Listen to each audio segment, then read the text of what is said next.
Guys, at the tail end of last year and for the better part of this year, there's been a lot of speculation on how many times the Federal Reserve is going to cut interest rates this year.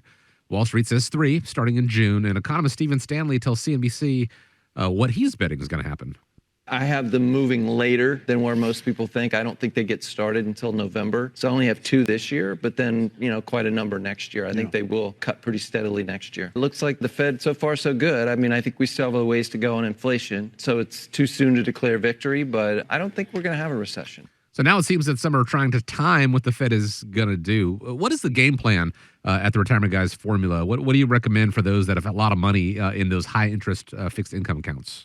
Well, Dave, I'm going to let you handle this, but one of the things that I want to interject here is, with the interest rates the way they're at right now, we've seen a big influx of people investing into the money market type accounts and taking advantage. And I know I've said in a previous segment about HSAs and how I'm a big fan of them. I love them.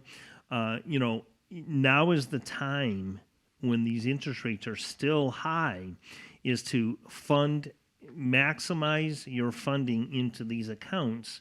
Like an HSA is like a money market account, and you're getting some really nice returns on those investments that you put in there. But I don't know.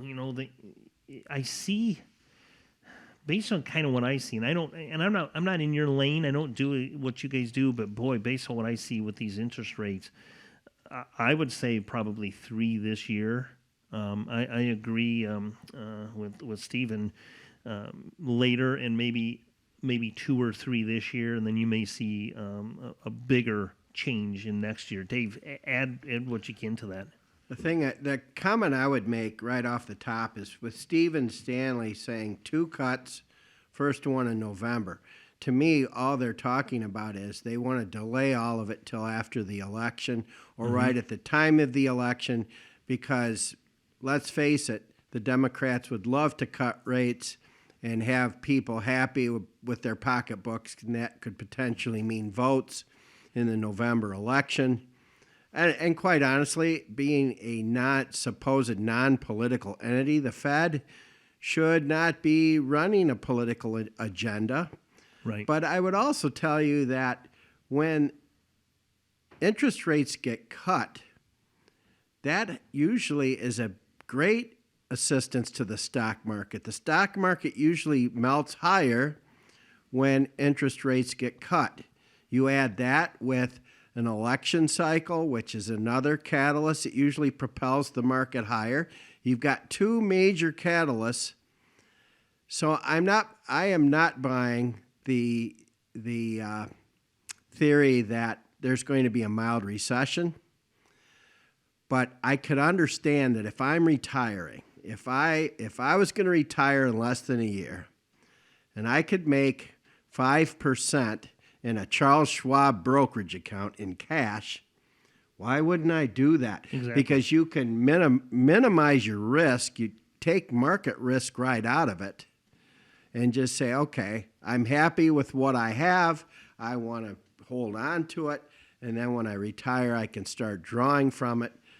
But the market, I don't think we're in a bubble. I don't think things are overvalued.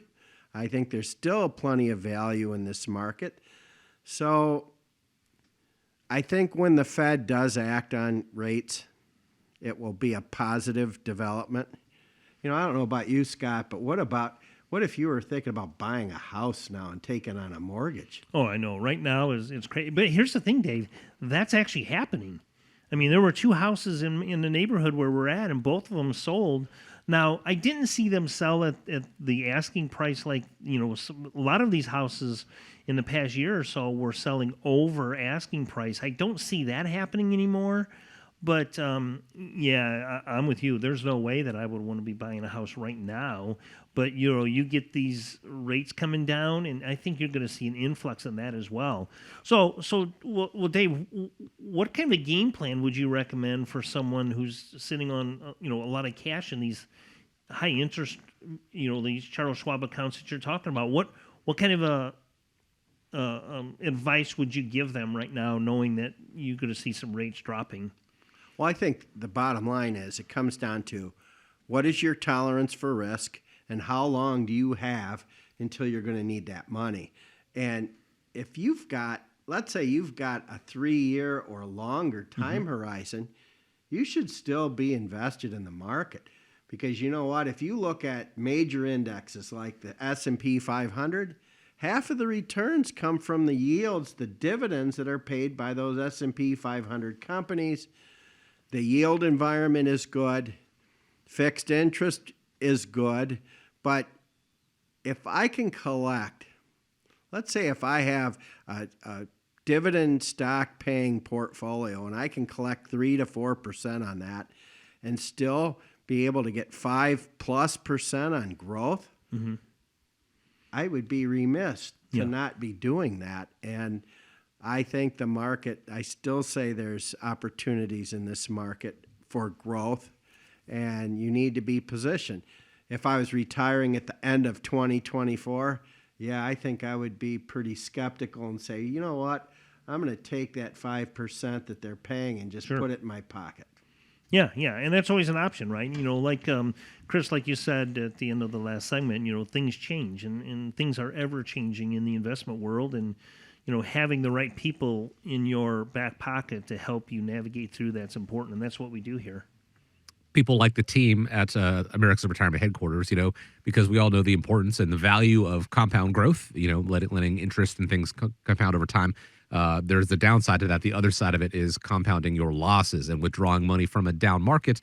That is when things can be pretty skeptical. It's a guessing game, right? We can't control when the Fed is going to cut rates. We can't control how the market is going to react. What we can do is have a plan in place to say, if this happens, then we're going to do X. If this happens, then we're going to do, knowing that all these variables are going to happen, maybe not necessarily this year, but over the course of that 20, 30-year retirement, it is something that is bound to happen, and there's going to be multiple elections.